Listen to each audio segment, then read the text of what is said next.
We have all heard the phrase practice makes perfect, whether it's playing the piano or practicing football. But how true is that phrase?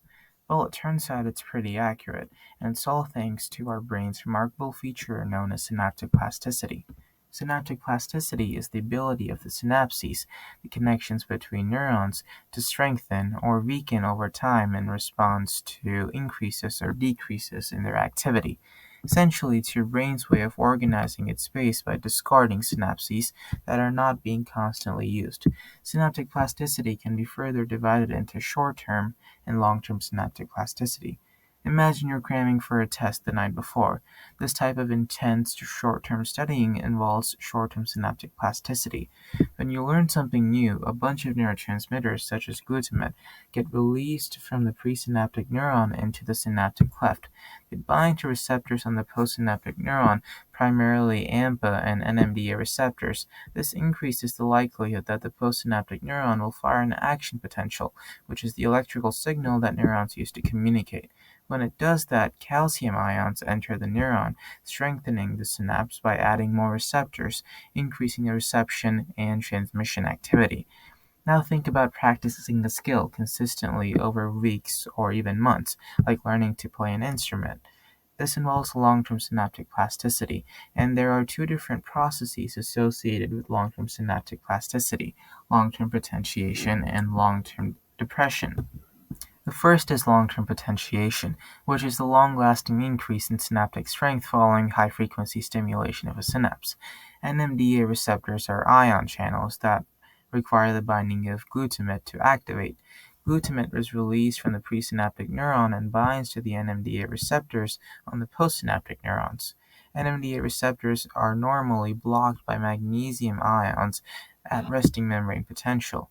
For NMDA receptors to open, the postsynaptic neuron must depolarize sufficiently to relieve this block.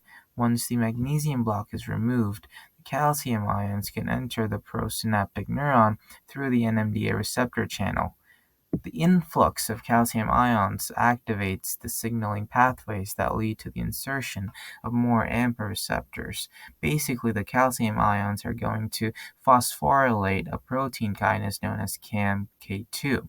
And this protein kinase is going to, in turn, initiate a cascade of reactions that will ultimately lead to the insertion of more AMPA receptors into the postsynaptic membrane.